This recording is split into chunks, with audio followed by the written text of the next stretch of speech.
결혼과 가정 세 번째 시간입니다. 십자가식 사랑, 십자가식 사랑이란 제목으로 하나님 말씀 증거하도록 하겠습니다. 이 시리즈 설교에서 결혼과 관련한 마지막 설교입니다. 이후부터는 이제 가정, 자녀에 대해서 말할 것입니다. 지난 첫 번째, 두 번째 설교가 그 결혼에 대한 원론적인 측면, 조금 더 교리적인 측면을 설교하였다면 오늘 설교는 강론이자 적용이라고 할 수 있습니다. 결혼의 원동력은 사랑입니다. 사랑의 힘을 통해 결혼이라는 결실을 맺게 됩니다. 그 사랑에 대해 지난 시간에 약함, 부족함, 허물을 덮어주는 것이 사랑이다라는 이 덮어줌에 관한 말씀을 드렸었죠. 사랑은 모든 허물을 가린다. 사랑은 허다한 죄를 덮는다. 이 가리운다 또는 덮는다라는 것은 성경이 말씀하고 있는 사랑의 방식 중에 아주 중요한 한 측면입니다. 기독교인이라는 것은요, 기본적으로 이 덮음의 은혜, 가리움의 은혜를 받은 자들이거든요. 그러니까 그것이 사랑함에 있어서 아주 중요한 그 방식, 어떤 패턴의 하나가 되는 것이죠. 하나님께서 제정하신 이 결혼 안에는 하나님의 창조의 원리와 그리고 구속의 원리가 모두 담겨 있습니다. 성경은 남편과 아내의 관계가 그리스도와 교회의 관계의 예표이자 모형이다, 이렇게 말씀합니다. 에베소서 5장 32절 말씀. 이 비밀이 크도다. 나는 그리스도와 교회에 대하여 말하노라. 이 비밀이 크도다. 남자와 아내가 한 몸이 되는 것이 비밀인데 나는 이걸 교회와 그리스도에 대한 얘기다라고 이것을 통해 그리스도와 교회에 대해서 말하고자 하는 것이다. 사도 바울이 이렇게 말씀하고 있지 않습니까? 이 말씀을 적용적으로 해석하면 그리스도와 교회의 관계, 그리스도께서 교회에 보여주시고 가르쳐주신 말씀들을 믿음으로 받아서 힘써 행할 때 그때 사랑이 넘치는 부부가 되고 사랑이 넘치는 행복한 가정이 될 수 있게 된다라는 것입니다. 아멘이십니까? 신앙생활을 올바르게 할 때 그때 그 가정에 생명력이 넘치게 되고 감사와 사랑이 넘치게 되는 행복한 가정이 된다라는 것입니다. 이 말을요, 또 한 번 더 뒤집어 본다면 가정에 혹은 이 부부 간에 감사가 부족하고 사랑이 없다, 메말랐다 이렇게 느껴진다면 그러면 어디서부터 시작해야 됩니까? 신앙부터 다시 점검해야 된다는 거예요. 내가 온전하게 바르게 생활을 하고 있는가? 하나님과 나와의 관계가 바르게 되어 있는가? 여기부터 점검해야 한다는 것입니다.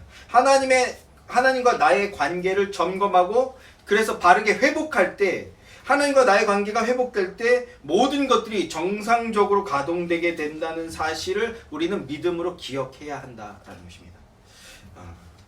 그 사실을 꼭 기억하시고 먼저 하나님께 나오시는 여러분들이 되시길 소망합니다. 특별히 남자가 이렇게 할 때 그 가정은요, 강력해집니다. 가리워준다, 덮어준다. 이것은 구속의 원리에서도요, 매우 핵심적인 내용입니다.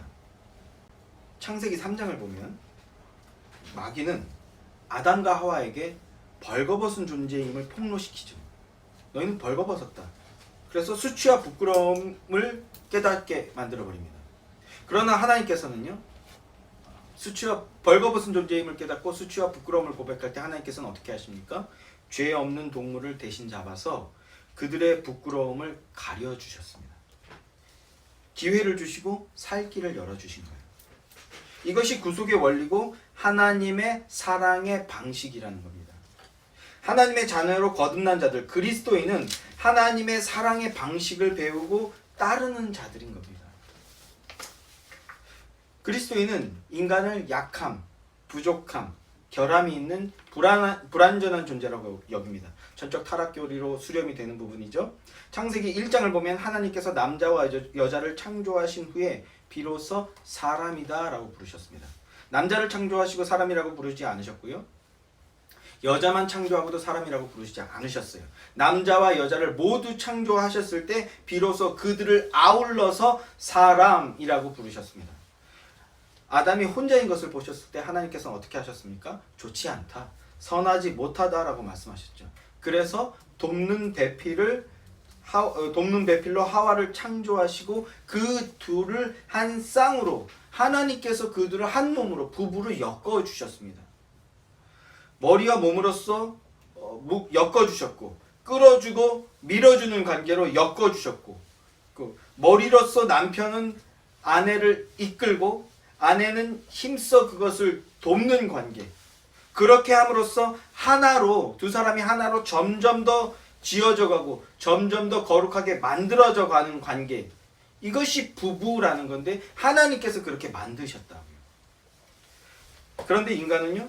부족하고 연약한 존재, 약함과 결함이 기본적으로 있는 존재라는 겁니다. 이것에 관해 지난 시간에 어떤 동화 얘기를 예시로 들어서 제가 그 허물을 덮어주자라는 그런 말씀을 나눴었죠. 허물을 덮어준다. 마귀는 허물을 폭로하지만 그러나 하나님은 허물을 덮어준다. 그러니까 부부는 서로의 약함과 허물을 덮어주는 관계라는 겁니다.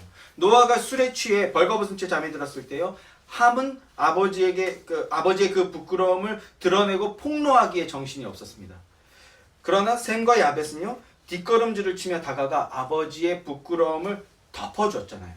이것이 아버지를 사랑하는 마음에서 우러나오는 행동이었던 겁니다. 이 일을 통해 셈과 야벳은 언약의 계보를 잇게 되었고요. 함은 저주를 받게 되었죠. 이처럼 사랑은 덮어준다라고요. 덮어준다. 이것을 우리말로 하면 함구한다라고 말할 수 있을 것 같아요. 함구한다. 입을 다물어 말하지 않는다라는 겁니다. 이런 스킬이 훈련되어져 있는 것 어려서부터 너무너무나 귀합니다. 함부로 말하지 않는 거죠. 사회생활에서도 함부로 말하지 않는 것. 감정을 무절제하게 드러내지 않고 특히나 남의 약함에 대해서 함부로 말을 전하지 않는 것. 사회생활 하는 데서도 너무나 중요한 어떤 그 자세 아닙니까? 하물며 사랑하는 사람의 약함과 허물에 대해서 함부로 말한다?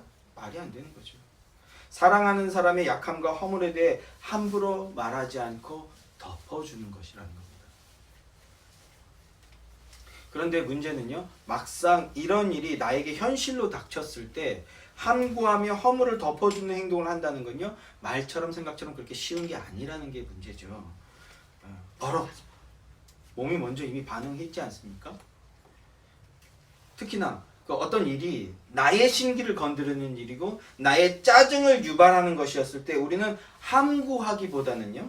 분노를 터뜨리고 폭로하기에 여념이 없는 그런 모습들을 어렵지 않게 볼 수 있습니다. 특히나 결혼을 준비하는 과정이나 혹은 결혼, 신혼이라고 하죠. 초기에 이런 모습들, 이런 실수들을 목격하게 되는데요. 세상 사람들은 흔히 이렇게 말하죠. 기선제압을 해야 된다. 또는 길들여야 된다. 이런 말을 합니다. 세상 사람들이 그런 말을 할 때 그리스도인이라면요. 어떻게 말해야 될까요? 그런데 웬걸요? 그리스도인들도 그런 말은요. 참 쉽게 빨리 받아들여요. 너무 쉽게 받아들여요.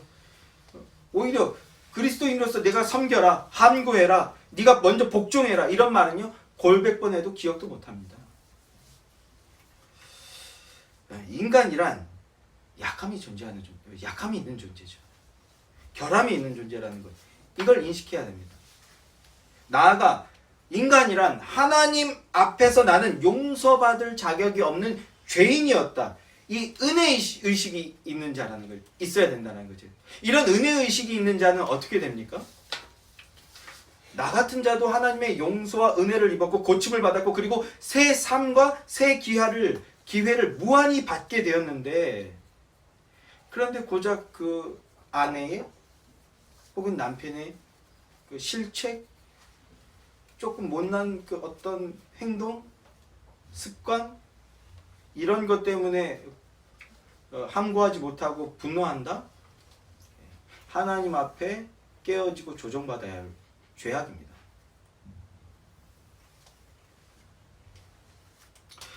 나 같은 자도 고침을 받았다. 새 삶을 받았다.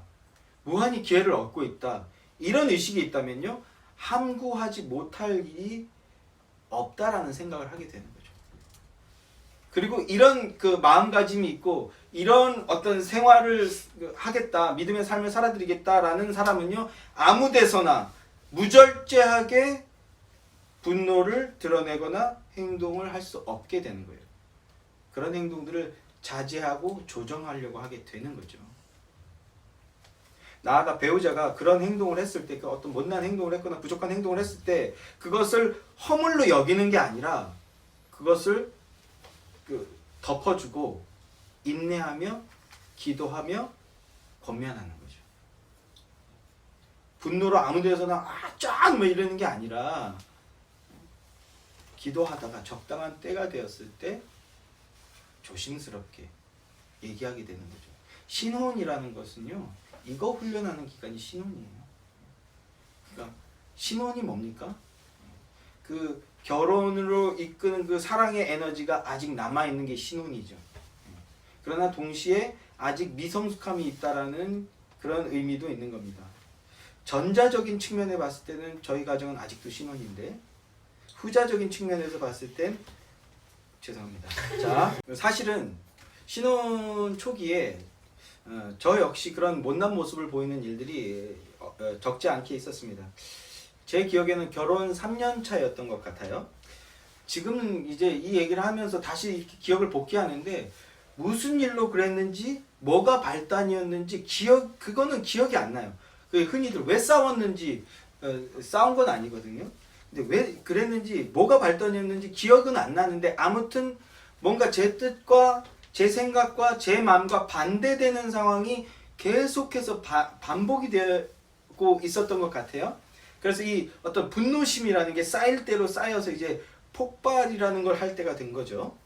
뭐였는지 모르겠는데 이제 뭔가 이제 할 때가 됐어요. 그래서 근데 또 제 기억에 제 이미지에 그런 저를 지금 얼굴이 빨갛게 달아올라서 지금 게이지가 꽉 차서 이제 꽉 누르면 팡 터질 그 직전에 저를 바라보고 있는 제 처의 모습은요, 죄인처럼 반쯤은 고개를 떨구고 그 안색이 안 좋은 안색으로 앉아 있는 그 어떤 차안이었던 것 같은데, 그런 모습만 기억이 나는데 아무튼 제가 그 누르던 그 감정이 드디어 폭발하여서 분노심을 드러내게 되는 거죠.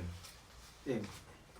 속된 말로 이제 뚜껑이 열렸어요. 그래서 제가 제 처에게 이렇게 말했습니다. 야! 네가 진짜 남편을 잘못 만나고 네가 진짜 고생한다. 제가 이렇게 얘기했어요. 예. 내가 너무 못나서 미안하다. 좀 잘 표현이 된 것 같은데, 이 모순으로 가득 찬 그 희한한 일이 터진 거죠. 제가 이렇게 진짜로 이렇게 얘기했어요. 기억납니까? 안 나는 것 같은데 아무튼 네, 사랑밖에 기억 못해요. 하여튼 자, 제가 이렇게 얘기했을 때 진짜로 제가 이렇게 얘기했거든요. 이거보다 훨씬 언성을 높여서 얘기를 했거든요. 제 처가 어땠을까요? 제 기억에 제가 이렇게 막 분노, 야 네가 남편을 잘못 만나가지고 내가 미안하다 뭐 이렇게 얘기를 하니까 제 처의 표정이 지금 이게 뭐지? 이런 표정이었어요. 지금 이게 뭐지? 이게 뭐야? 하면서 더 당황하는 거죠. 이게 지금 뭐 쇼하는 건가? 아니면 돌려서 까는 건가? 요거에 좀 더 가까웠어요. 지금 이 사람이 말을 돌려서 까는 건가? 나를 지금 오히려 매기는 건가? 이렇게 심히 혼란스러워하며 당황해하던 그 기억만 있어요. 그 기억만. 분노심을 폭발한 거 잘 못한 거죠. 남자들은 되게 이렇게 미숙합니다. 그래서 현숙한 아내를 만나면 이게 이제 다스려지게 되는 거예요. 저는 여전히 많이 미숙하고 부족한 사람입니다. 아무튼 뭐 가진 것 없고 뜻대로 되는 것이 아무것도 없는 그런 상황이었기에, 그래서 못난 모습으로 분노심을 폭발했지만, 그러나 그 어떤 상황에서 내가 옳고 네가 그러다, 내가 잘났고 너는 못났다, 너는 틀렸다, 넌 그걸 고쳐야 된다, 너는 바뀌어야 된다, 이런 말을 하는 것이, 이렇게 따지고 이런 말을 하려고 하는 것이 아니라, 뭐 제 기억이 변질이 되지 않았다면 제 기억에는 뭔가 제 처가 저에게 원인을 제공했어요. 아멘이십니까? 네. 그러나 오히려 이렇게밖에 상황을 못 만드는 나, 이렇게밖에 못하는 나, 이런 내가 너무 못났게 느껴지고 못난 남편이라고 느껴져서 진심으로 너무 부끄럽고 미안했다라는 겁니다. 게다가 그 와중에 그걸 표현하는 방식도 너무 서툴러서 그게 너무 미안하다라는 거예요. 근데 그렇게밖에는 그 당시에는 표출할 수 있는 스킬이 그렇게밖에 없었다라는 거예요.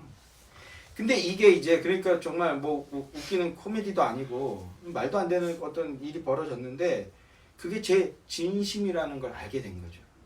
이제 함께 살면서 처음에는 매기는 거야, 장난치는 거야, 뭐 이렇게 막 당황해하다가 지금 서술한 이 모든 게 제 진심인 것을 알게 된 겁니다. 그러자 또 제 처는요, 그런 저의 연약함을 덮어주고 품어주고 안아주고 이런 그 선순환이 일어나는 거예요. 뭔가 내 뜻과 달라서 아내를 막 힐난하고 비난하고 막 옳고 그르게 따지는 것이 아니라 미안하다, 이렇게밖에 못하는 내가 미안하다. 그러자 제 처는 그래, 그렇게 못나게 행동하지 말자, 이렇게 안아주고 품어주는 이 은혜의 선순환이 일어나게 됐다고요. 그러니까 어떻게 됩니까? 더 신뢰하게 되는 거죠. 더 신뢰하게 되고 서로 더 괜찮아, 할 수 있어, 믿음으로 살 수 있어, 야 너도 믿음으로 살 수 있어, 이렇게 얘기하게 되는 거죠. 현실은요, 사실은 현실은 전혀 아니에요. 현실은 여전히 이런 말, 흙바닥이야. 그런데 더 서로를 사랑하는 마음과 서로를 신뢰하는 이 믿음은, 이 믿음 안에 서로를 신뢰하는 마음은 훨씬 더 깊어졌다는 것이죠. 그러니까 현실을 능히 뛰어넘을 수 있게 되었다는 겁니다. 오히려 그럴수록 더 격려하게 되었다는 겁니다. 사랑이 더욱 깊어지고 견고해지게 됐다고요.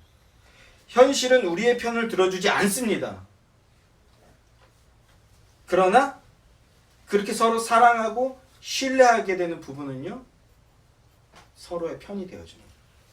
현실은 제 편이 아니에요, 여전히. 그러나 제 처는 제 편이에요. 저도 제 처 편이고요. 그리고 하나님도 우리 편입니다. 아멘이십니까? 시편 30편 1절 말씀입니다. 허물의 사함을 받고 자신의 죄가 가려진 자는 복이 있도다. 예수 그리스도께서 구속을 통해 우리에게 이 복을 주셨어요. 그리고 하나님께서 정해주신 배우자를 통해 우리는 삶을 통해서 그 복을 맛보고 경험해 나가게 되는 겁니다. 허물을 덮어주고 죄악된 본성을 가려주는 배우자를 만나고 그런 배우자가 되어주는 것이 복이고 은혜인 겁니다. 아멘이십니까? 특별히 우리 결혼 앞둔 청년들 아멘이시길 바랍니다. 잠언 12장 4절 말씀.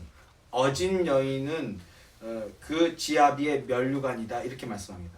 어진 여인은 그 지아비의 면류관이다. 여기서 어진 여인이라는 것은요, 현숙한 여인이에요. 현숙한 여인. 잠언의 문맥에서 현숙한 여인이라는 것은요, 슬기로운 사람을 말하는 거거든요. 슬기로운 사람이라는 것은 그럼 뭐냐면 신중한 사람이에요. 신중한 사람. 잠언이 말하는 그럼 신중함은 또 뭐냐 했을 때, 잠언이 말하는 신중함이란 하나님 아버지에게 묻고 또 묻는 거예요. 저 여인이 음녀입니까? 아닙니까? 제가 이 길로 가는 게, 이 광장으로 가는 게 맞습니까? 안 맞습니까? 묻고 또 묻는 자. 이게 신중한 사람이고, 이 신중한 사람을 잠언은 슬기로운 사람이라고 말하고요. 슬기로운 사람을 잠언은 현숙한 여인으로 표현하고 있어요. 그렇게 어진 여인은, 현숙한 여인은 좋은 아내란 남편이 머리라고 말씀드렸잖아요. 머리됨의 역할을 하는 남편을 위로하고 격려하여서 머리됨의 역할을 능히 감당할 수 있도록 돕는 자, 그런 아내를 만나는 것이 지혜로운 아들인데, 그런 아내는 남편에게 면류관 같은 존재라는 겁니다. 영광이라는 겁니다. 그런 아내를 만나기 위해 힘쓰십시오. 그런 아내가 되기 위해 힘쓰십시오. 허물을 가려주고 덮어주는 부부가 되시길 바랍니다. 예수 그리스도께서 교회를 먼저 사랑해 주시고 값없이 십자가를 져 주신 것처럼 오히려 먼저 더 사랑하고 오히려 더 격려하고 오히려 더 지지해주는, 괜찮다라고 말해주고 나는 당신 믿어 라고 말해주는 그 십자가식 사랑을 행하시는 그런 그리스도인들이 되시기를 주님의 이름으로 소망합니다. 무엇보다도 그런 약함과 부족함과 아픔이 있다면 그것을 하나님 앞으로 가져가 함께 기도하시는 복된 그리스도인들이 되시기를 주님의 이름으로 소망합니다. 약함과 허물을 덮어주는 것이 결혼한 부부의 사랑을 깊고 견고해진다 해지게 한다는 말씀을 2주에 걸쳐서 말씀을 드렸는데요. 그러나 부부라는 것은요, 이런 그 치료의 역할만 하는 것을 의미하는 것은 아니죠. 부부란 그 어떤 서로의 그 위로와 어떤 그 버팀목이 되어주지만 그러나 머물러 있을 수 있는 존재가 아닙니다. 부부는 전진해야 돼요. 한 몸이 되어서. 부부란 함께 기쁨을 나누고 그리고 함께 비전을 공유하며 전진해야 되는 그런 공동체입니다. 베드로전서 3장 7절 말씀입니다. 남편들아 이와 같이 지식을 따라 너희 아내와 동거하고 그를 더 연약한 그릇이요 또 생명의 은혜를 함께 이어받을 자로 알아 귀히 여기라. 이는 너희 기도가 막히지 아니하게 하려 함이라. 이렇게 말씀하고 있죠. 베드로전서는 남편과 아내를 생명의 은혜를 함께 받을 자. 예전 성경은 그 생명의 유익이라고 썼는데요. 어느 것이든 의미가 잘 의미를 충분히 해석하는데 두 개 다 용이한 것 같습니다. 생명의 유익, 유업, 생명의 은혜를 함께 받을 자, 즉 공동 운명체라는 거예요. 공동 운명체. 배우자가 나의 성공을 위한 발판이거나 혹은 나의 욕구를 충족하기 위한 도구이거나 나의 생활을 보조하기 위한 어떤 장치가 아니라는 겁니다. 그것은요, 세상이 생각하는 방식이에요. 그리스도인 부부란 주 안에서 함께 은혜를 받고 함께 나누고 그 은혜를 통해서 가정을 함께 세울 동등한 존재, 포지션만 다른 거예요. 역할만 다른 거지 동등한 존재, 동지라는 겁니다. 동역자, 동지라는 겁니다. 그리고 남편들아 지식을 따라 이렇게 말씀하고 있어요. 지식을 따라, 진리의 말씀을 따라, 하나님의 창조의 원리를 따라, 나아가 구속의 원리를 따라 아내를 사랑하고 아내를 귀히 여기라 이렇게 가르치고 있습니다. 아내를 귀하게 여기라 이렇게 가르치고 있어요. 부부는 공동 운명체인데 기쁨을 나누는 공동 운명체이고 비전을 나누는 공동 운명체라는 겁니다. 그러면 먼저 기쁨을 나누는 공동 운명체가 되기 위해서는 어떻게 해야 되는가? 특별히 여기서 머리의 역할이 굉장히 큽니다. 남편은 주님이 주신 아내를 귀하게 여기며 그를 기쁘게 해줄 의무가 있다고 계속해서 말씀하고 있거든요. 그래서 저는 그 남편들에게 유머를 갖추라 이렇게 말합니다. 유머를 갖추라. 제가 유머를 갖추라. 네 남자친구가 유머가 좀 수준이 어때? 클래스가 어때? 이렇게 물어보면 당황하는 자매들이 있더라고요. 목사가 왜 저런 걸 물어보나 이렇게 생각하는 경향이 있는데 저는 그 지난주에 그 나눴던 그 동화가 어떤 저의 결혼관의 중요한 하나의 그 소스였는데 마찬가지로 저는 남편은 굉장히 유머가 넘치는 사람이어야 한다. 가정의 머리로서 유머를 갖추고 있어야 된다라고 말합니다. 여러분 유머를 갖추십시오. 유머를 갖추다 이렇게 말하면요. 조금 못난 남자들은요. 이거 어떻게 받아들이냐면 이상한 드립 치는 거 혹은 그냥 유행어 따라하는 거 이런 정도로 생각하는 사람이 있어요. 심지어는요. 상대를 막 약올려요. 그 약올리고 나서 그게 재밌다고 혼자 낄낄대는 사람도 있습니다. 그건 유머가 아니에요. 그런 의미가 아닙니다. 자신에게 이목을 끌거나 자기 만족을 위해서 뭐 웃기지도 않은 말을 하는 것 그런 것과 정반대라고 할 수 있습니다. 정반대. 유머를 구사한다라는 것은 배우자 그리고 가족들 상대를 귀하게 여기는 마음에서부터 나오는 그 겸손함입니다. 이 겸손함에서부터 시작되는 것이 진정한 유머예요. 내 배우자를, 내 가족을 귀하게 여기기에 그들에게 기쁨을 주겠다. 이 겸손함. 여기에서 이 섬김의 마음에서 출발되는 겁니다. 이거는요, 머리의 역할이기 때문에 가능한 거예요. 아래에서 위로 올라갔을 때는요, 그거는 유머가 되지 않고요. 뭐라고 해야 될까요? 애교 떤다 그러나? 뭐라 그러죠? 하여튼 그런 거예요. 그거는. 머리의 역할이 섬기려고 할 때 유머가 되고 그러면 풍성해진다는 건데요. 미국의 제 33대 대통령은 로널드 레이건이라는 사람입니다. 로널드 레이건. 이 로널드 레이건은요, 그 링컨과 함께 미국에서 가장 존경받는 위대한 대통령으로 추앙받는 그런 분이죠. 이 로널드 레이건은요, 그 배우 출신이에요. 영화 배우 출신. 그래서 수려한 외모가 그분의 막강한 경쟁력이었습니다. 그런데 이 로널드 레이건 대통령을 더 특별하게 주는 것이 있었는데 그것은요, 외모가 아니라 그분의 유려한 말솜씨였어요. 말을 굉장히 잘하시는 분이었습니다. 굉장히 고급스러운 유머를 구사하셨어요. 제가 두 가지 예화를 말씀드리려고 하는데요. 제 자녀들, 저희 가족들이랑은 이미 나눈 내용인데, 이 로널드 레이건도 워낙 위대한 대통령이었기 때문에 미국을 다시 막강하게 만든 대통령이다, 이런 평가를 받는 분이라서 당연히 재선을 하셨어요. 그 재선을 위한 대선 토론 때였습니다. 상대 후보가 민주당이죠. 민주당 진영의 후보가 그 대선 토론 기간 내내 그 레이건의 나이가 많다, 이 고령의 나이를 집요하게 물고 늘어졌어요. 저렇게 많은 분이 갑자기 쓰러지면 이 미합중국의 안전을 어떻게 보장할 수 있느냐 이러면서 계속해서 그 나이를 물고 넘어졌습니다.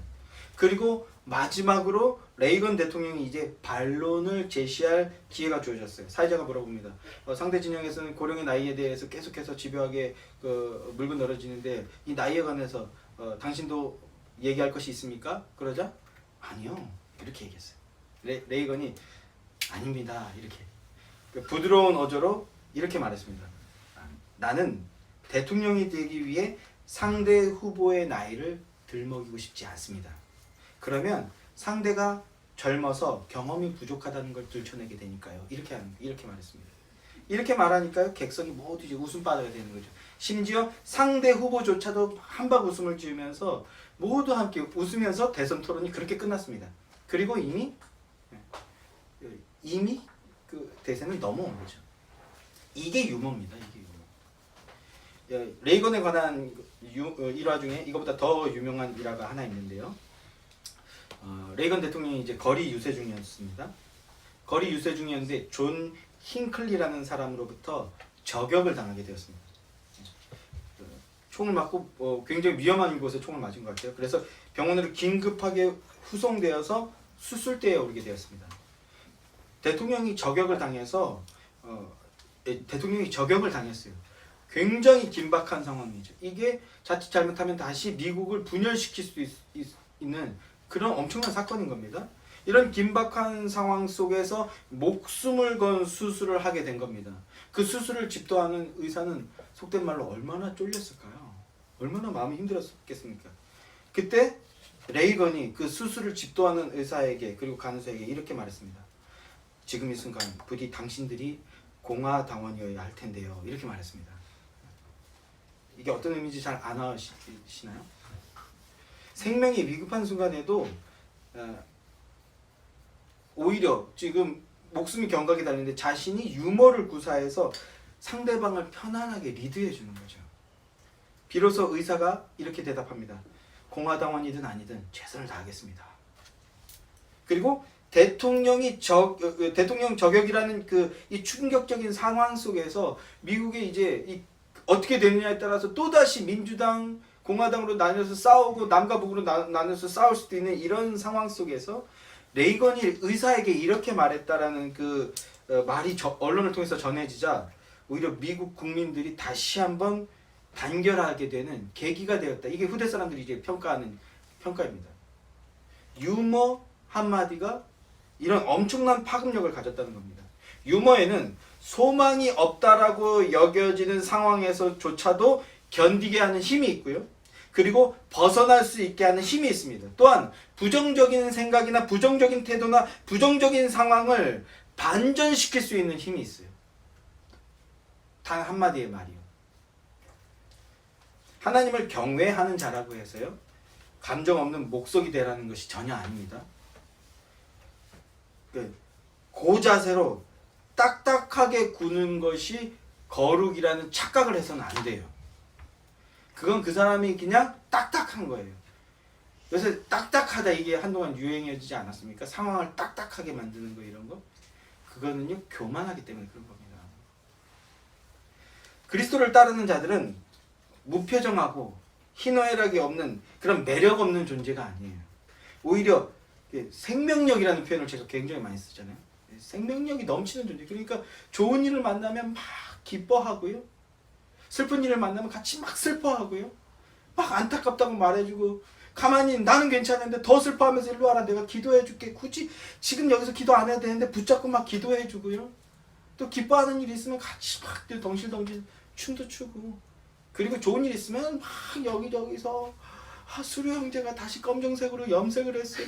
너무 잘 됐지 않았습니까? 그전에도 잘생겼는데 지금도 더 잘생겼습니다. 막 이렇게 여기저기에서 막 칭찬하고 우리 수학 20점 받았어요.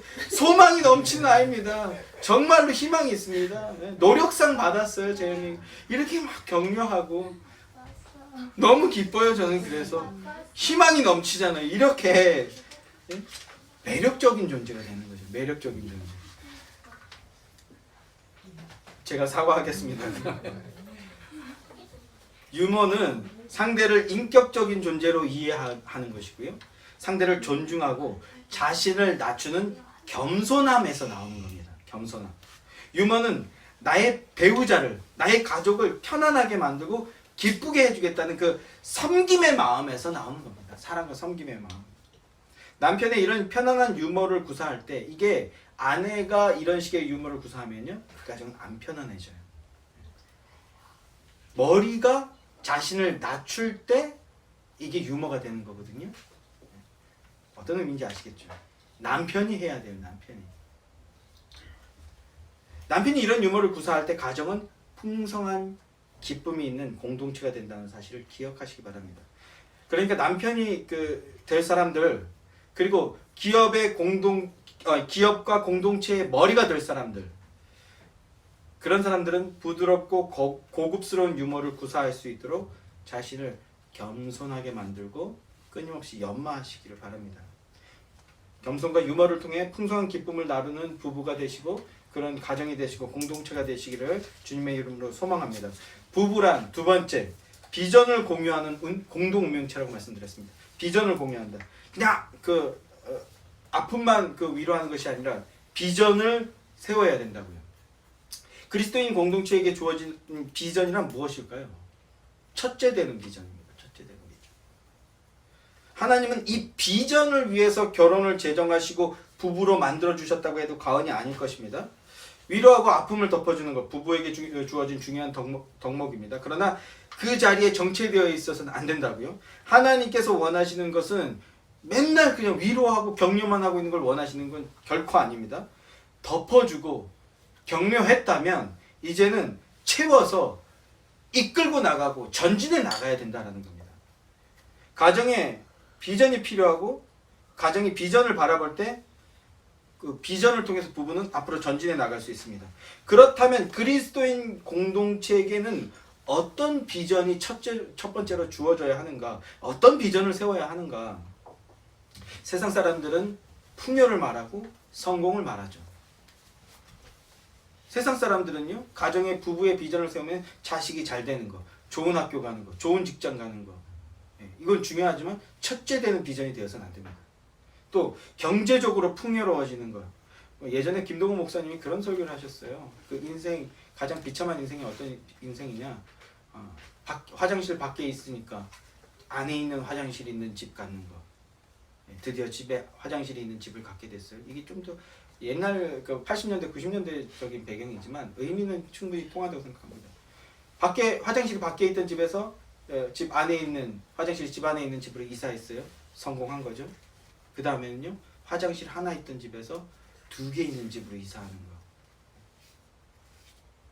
그런 걸 꿈꾸던 시절이 있었다는 겁니다. 그러면 그렇게 화장실이 2개 있는 집으로 왔어요. 그러면 그 가정이 행복할 것이냐라는 것입니다. 또 가정의 비전, 부부의 비전이 환경이 윤택해지는 것을 비전으로 세울 겁니다. 세상 사람들은 그런 것으로 비전을 삼고 그것을 목적으로 하여서 전진해 나갈 겁니다. 그것 자체가 네, 잘못됐다라는 거는 말할 수 없어요. 그러나 첫째 되는 비전이 되어서는 안 된다라는 겁니다. 그것이 만약에 채워지면요, 밖에 화장실 밖에 있다가 안에 있고, 안에 하나 있었는데 두 개 있고, 이제 두 개로도 모자라요. 막 거실이 막 뷰가 좋고 막 화장실 3개 있고 막 방 5개 있고 복층으로 되어 있고. 예. 그래서 그게 성취가 되면 어떻게 되냐는 겁니다. 안타깝지만 그런 것들이 가정의 목표이고 그 목표가 채워지게 되면요, 그때부터는요 무슨 일이 벌어집니까? 다툼이 벌어져요. 싸우게 됩니다. 이게요 세상의 이치입니다. 물질적인 풍요가 비전이고 목표였을 때 그것이 채워지면 채워진 만큼 다툼과 분란이 일어납니다. 아브라함과 롯은요 갈대우르에서 함께 떠났죠. 아브라함의 아버지도 돌아가시고 형제들도 다 죽고 롯과 그 사라 아내와 롯만 남았습니다. 얼마나 각별했겠습니까? 서로 아끼고 하나님의 그 말씀하신 약속의 땅으로 갔는데 유일하게 남은 혈육으로서 서로 너무나 귀하게 여기는 거죠. 그래서 심지어 롯이 그 5개국 연합국과 4개국 연합국의 전쟁에서 이긴 그 승전국에서 포로로 끌려갔는데 사병 400명을 데리고 목숨을 걸고 가서 구해줬어요. 구해주려고 목숨을 걸었다고요. 그만큼 각별한 사이였다는 겁니다. 혈육으로서 공동체로서 끔찍하게 서로를 아꼈다라는 겁니다. 그러나 아브라함이 이후에 하나님의 은혜로 대성공을 거두게 됐죠. 큰 부를 얻게 되었습니다. 물질적으로 어마어마하게 큰 부가 찾아왔습니다. 그때부터 롯과 아브라함은 어떻게 하기 시작했습니까? 싸우기 시작했어요. 이게 내 양이냐 네 양이냐, 왜 내 땅에서 네 양을 먹이냐, 여기가 내 땅이고 내 구역이다, 이런 걸로 싸우기 시작했다고요. 서로를 위해서 목숨을 아끼지 않는 그런 관계였지만 결국 풍요가 오자 두 사람은 싸우기 시작했고 급기야 헤어지게 됐다는 겁니다. 여기서 아브라함은 언약이 비전이었고 롯은 온전히 물질이 비전이었어요. 그래서 아브라함의 태도는요, 오른쪽이든 왼쪽이든 네가 마음대로 먼저 선택해라 라고 했을 때 우리가 잘 알고 있듯이 롯은 물질적으로 풍요해 보이는 소돔과 고모라를 선택하게 되는 것이죠. 그러게 물질적인 풍요를 비전으로 삼은 그 인생의 끝은 어떻게 되었는지 우리가 너무나 잘 알고 있지 않습니까? 그래서 부부, 이 두 사람이 하나의 비전을 공유하게 되는 것, 이것은 너무나 중요합니다. 결혼하신 분들, 결혼을 준비하시는 분들, 그리고 결혼을 꿈꾸시는 분들까지 부부가 하나의 비전을 공유하는 것, 그 동일한 가치관을 품을 수 있게 되기를 소망하는 것, 이것이 첫 번째 기도 제목이 되어야 할 것입니다. 우리 두 사람이 하나의 비전을 품게 해주십시오. 이것이 가장 중요하고 첫째 되는 기도의 제목일 것입니다. 그런데 그러면 어떤 비전을 세워야 하는가? 무엇이 첫째 되는 비전인가? 본문은 뭐라고 말씀합니까? 생명의 은혜를 함께 이어받을 자다, 이렇게 말씀하고 있잖아요. 생명의 유업을 함께 받을 자다, 이렇게 말씀하고 있습니다. 그리스도 부부, 이 공동체가 세워야 할 크고 첫째 되는 비전이란 무엇이냐 하면 주님께서 기대하시고 명령하시는 대로 따르는 가정, 언약의 의무를 이행하는 가정, 주님을 기쁘시게 하겠다라는 것을 비전으로 세우는 가정이 되어야 한다라는 것입니다. 물질이 목표고 비전이라면 물질이 채워지게 됐을 때 다투게 된다고요. 물질이 채워지지 않으면 그럼 어떻습니까? 물질이 채워지지 않아도 다퉈요. 왜 이게 안 되냐? 왜 우리는 여전히 화장실이 밖에 있냐? 왜 우리는 여전히 화장실이 하나밖에 없냐? 왜 우리는 여전히 화장실이 2개밖에 없냐? 왜 테이블은 이러냐? 왜 방은 맨날 이러냐? 왜 애들은 저러냐? 왜 우리 애들은 왜 어디 가서 떵떵거리고 수학 100점 못 맞아오냐? 유머예요. 이런 걸로 싸우게 된다라는 것입니다. 그런데요, 채워지는 물질의 단위가, 물질이 채워졌는데 이 물질의 단위가 커지면 어떻게 됩니까? 우리가 생각하는 것보다 더 많은 물질이 채워졌어요. 그러면 와, 이게 물질이 목표이고 비전인 가정은 더 많은 물질이 채워지면 어떻게 합니까? 이제 그걸로 또 싸운다고요. 이 내 거다, 네 거다. 자동차 명의는 왜 네 걸로 돼 있냐? 내 걸로 돼 있어야지. 들을 게 있는 자는 들을지어다. 자, 제 차 명의를 바꿉시다. 자, 아무튼 다툼이 분쟁이 되고 물질의 단위가 커지면 커질수록 전쟁이 된다라는 겁니다. 물질이나 세상적 욕망이 비전이라면 그 끝은요, 다툼, 분쟁, 전쟁이고 그 끝은 공허와 반목밖에 없다라는 겁니다. 이것은요, 신자든 불신자든 누구나 경험할 수 있는 그런 일이라는 거죠. 그러나 하나님을 기쁘시게 하는 게 목표이고 하나님을 기쁘시게 하는 것이 비전인 가정이라면 하나님이 원하시는 것, 그리스도께서 교회에게 하신 것처럼 친히 그리스도께서 몸소 보여주신 것처럼 서로를 존귀히 여기고 사랑하고 아끼고 배우자를 거룩하게 만들어 자각하게 함으로써 영원한 천성에 도달하게 하는 것, 이것이 첫째 비전이라고요. 아멘이십니까? 그 비전을 이루기 위해서 어떻게 해야 됩니까? 내가 더 사랑하겠다. 내가 더 섬기겠다. 그래서 나와 내 배우자가 그리고 우리의 가정이 더 거룩한 곳이 되게 하겠다. 이것이 목표이고 비전이라고 한다면 채워지지 않을 때는요, 어떻게 합니까? 왜 안 되냐? 이렇게 싸우는 것이 아니라 내가 기도가 부족한가, 내가 은혜의 증거가 부족한가 보구나, 내가 더 섬기지 못했나 보구나, 이렇게 여기며 더 섬기려 한다고요. 그래서 더 섬겨서 채워지면 또 어떻게 됩니까? 이게 채워지면 채워질수록 감사하고 찬양하고 경배하는 겁니다. 우리 지체 하나가